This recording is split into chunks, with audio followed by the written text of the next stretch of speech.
Personal branding for mechanical engineers இதுதான் நான் அடுத்திருக்கிற tagline.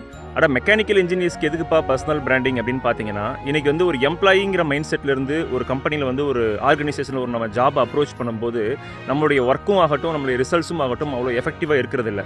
நிறைய பேர் வந்து பார்த்தீங்கன்னா ஒரு லைன் இன்ஸ்பெக்ஷன், ஒரு first piece inspection, final inspection, இல்லை ஒரு டாக்குமெண்டேஷன் ஏதோ ஒரு டிபார்ட்மெண்ட்டில் போய் வருஷக்கணக்காக நம்ம டயத்தை ஓட்டுறோம். அதுதான் நம்ம வேலை, அதுதான் நம்மளுடைய தொழில் அப்படிங்கிற அளவுக்கு மைண்ட் செட் ஆகிடுறோம். ஒரு காலகட்டத்துக்கு மேலே நமக்கு வந்து சேலரி பற்ற மாட்டேங்குது, வருமானம் பற்ற மாட்டேங்குது, இந்த ஃபீல்டு சரியில்லைன்னு இந்த ஃபீல்டை குறை சொல்கிற மாதிரி ஒரு பொசிஷனிங் வந்து இங்கே உருவாகுது.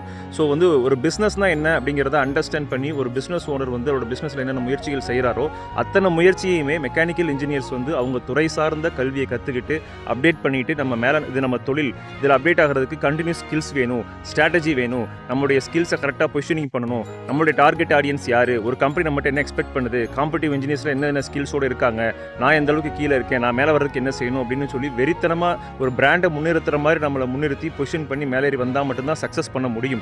ஸோ நான் பிஇ படிச்சுட்டேன், நான் ஒரு கோர்ஸை முடிச்சிட்டேன் அப்படிங்கிற அளவுக்கு இன்றைக்கி ஒரு இண்டஸ்ட்ரியில் ஒரு ஜாபோ ஒரு எம்ப்ளாயிஷிப்பையோ நம்ம அப்ரோச் பண்ணோம் அப்படின்னா கண்டிப்பாக சக்ஸஸ் பண்ணவே முடியாது. ஸோ ஓனர் மைண்ட் செட் வேணும், ஆண்டர்பிரினரியல் மைண்ட் செட் வேணும். இது வந்து நம்ம தொழில் அப்படிங்கிறத ஒத்துக்கிட்டு இந்த தொழில் கேட்குற விஷயத்தை நம்ம வளர்த்துக்கிட்டால் மட்டும்தான் நம்மளால் ஜெயிக்க முடியும்.